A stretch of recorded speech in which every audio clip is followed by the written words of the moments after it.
In 1996, a young Cletus Kasady watches helplessly as his lover, Francis Barrison, is taken away from St. Estes Home for Unwanted Children to the Ravencroft Institute. On the way, Francis uses her sonic scream powers to attack young police officer Patrick Mulligan. Mulligan shoots Francis in the eye and suffers an injury to his ear due to her scream. Unbeknownst to Mulligan, who believes he killed her, Francis is still taken to Ravencroft, where her abilities are restricted. In the present day, Mulligan is now a detective and asks journalist Eddie Brock to speak to serial killer Cletus in San Quentin State Prison, as Cletus refuses to talk to anyone other than Eddie. After the visit, Eddie's alien symbiote Venom deduces where Cletus has hidden the bodies of his victims, which gives Eddie a considerable career boost. Eddie is contacted by his ex-fiancée Anne Weying, who tells him that she is now engaged to Dr. Dan Lewis, to Venom's displeasure. Cletus, who has been found guilty of his crimes and sentenced to death by lethal injection, invites Eddie to attend his execution. Eddie speaks with Cletus, who insults Eddie,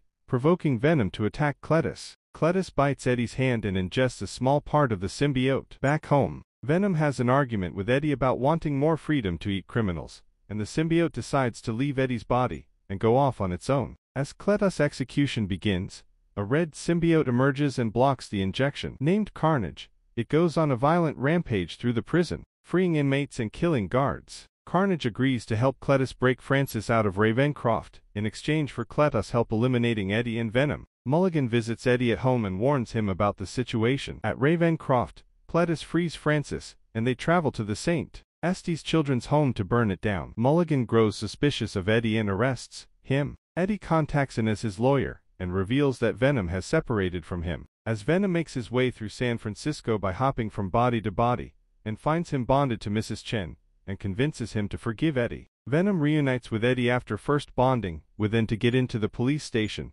and they escape custody. Cletus takes Mulligan hostage, and Francis captures Anne, taking them both to Grace Cathedral, where Cletus and Francis plan to get married. Eddie and Venom arrive to fight Carnage, while Francis seemingly kills Mulligan by hanging him with a chain. Venom is overpowered by Carnage but provokes Francis into using her powers to separate Carnage and Cletus. Venom devours Carnage and kills Cletus, while the collapsing cathedral crushes Francis. Mulligan is revealed to be alive, and his eyes glow blue. Eddie and Venom, now fugitives, decide to take a vacation while they ponder their next steps. In a mid-credits scene, as Venom tells Eddie about the symbiote's knowledge of other universes, a blinding light suddenly transports them from their hotel room to another room where they watch J. Jonah Jameson talking about Spider-Man's revealed identity as Peter Parker on television.